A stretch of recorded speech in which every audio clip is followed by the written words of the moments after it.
Welcome. Today, we're going to peel back a much deeper layer of astrology. We're talking about an ancient system that maps not just your personality, but the entire timeline of your life. So get ready to explore your true cosmic blueprint through the Nakshatras.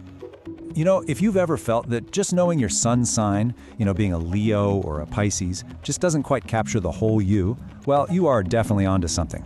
While the astrology most of us know focuses on the sun's position, the Vedic system looks somewhere else entirely.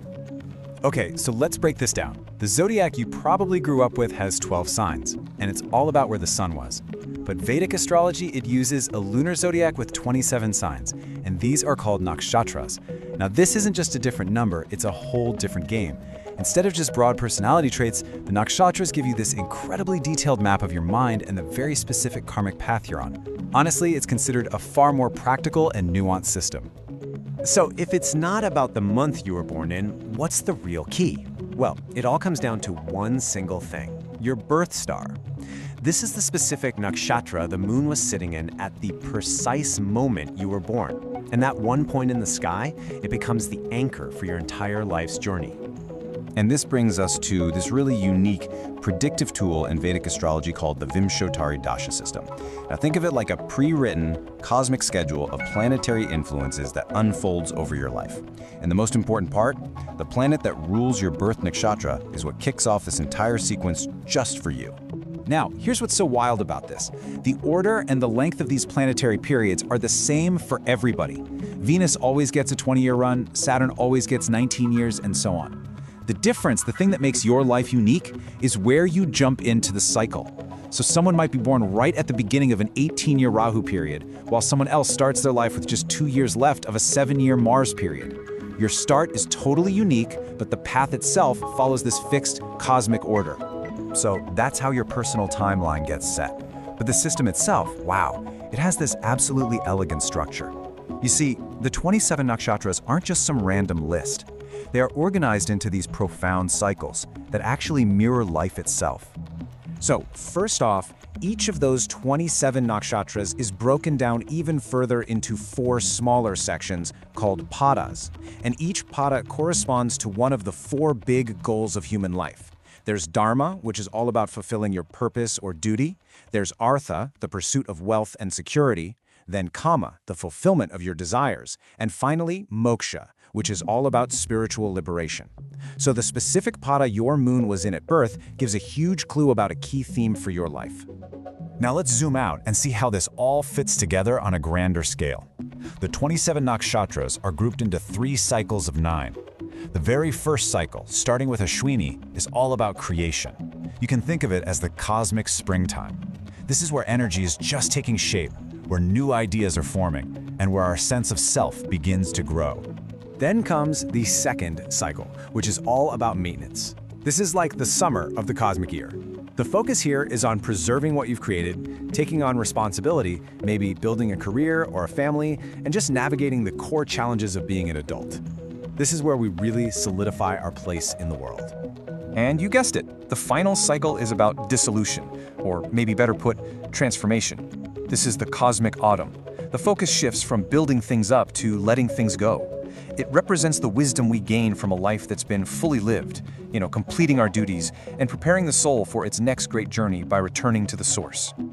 Okay, so this grand cosmic theory it's fascinating, right? But what does it mean for you, like today?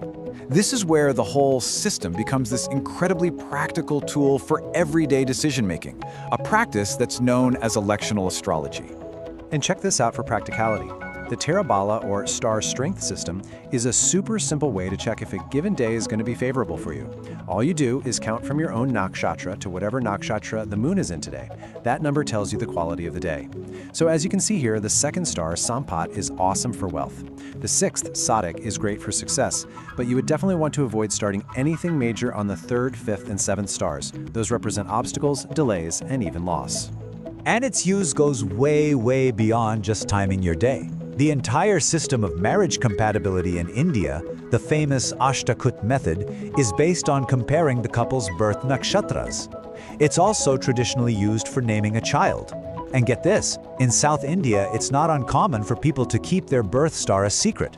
The belief is that it protects them from any negative energy or, well, black magic being aimed at them. But that naming tradition, it isn't without some debate. While it's super common to name a child based on the sound connected to their birth nakshatra, some of the classical texts actually argue against this. The idea is, hey, if the moon is weak in your chart, why would you name your child their very identity after it? Instead, these texts suggest a name should be based on the strongest planet in the chart to really empower that person with that planet's best energy. Okay, so we've seen the personal timeline, we've seen the practical, everyday uses, but let's end with what might be the most profound part of this whole system. This is where we see a shocking, and I mean shocking, alignment between this ancient wisdom and the discoveries of modern astronomy. Let's start with a little teaser. There's a nakshatra called Jyeshta. It literally means the eldest or the biggest. Thousands of years ago, the ancient sages said this point in the sky was marked by a massive, really important star. Well, today we know that star as Antares, a brilliant red supergiant so huge it was nicknamed the rival of Mars. Coincidence? Maybe. But hold on, because it gets much deeper. Now let's look at the nakshatra called Mula. It's a very simple name, it just means the root, the origin point. The ancient texts position this as a foundational point in the entire sky. So here's the billion-dollar question. Where does Mula, the root, actually point? It points directly to the center of our Milky Way galaxy, the place from which our entire galaxy springs forth. The ancient seers with no telescopes named the root of the sky in the exact location modern science has identified as our galactic center.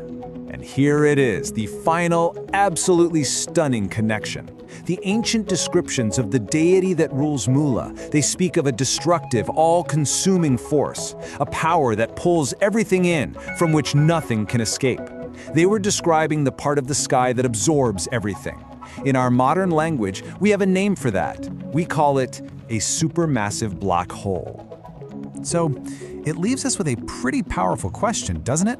The nakshatras seem to map not only our inner world, but the outer cosmos with an accuracy that almost defies explanation. It really makes you wonder, could this ancient wisdom have mapped the cosmos long before modern science ever confirmed its deepest, darkest secrets? That is definitely something to think about. ज्ञान ही शक्ति है। अधिक जानने के लिए सनातन astro को like करें और सब्सक्राइब करें।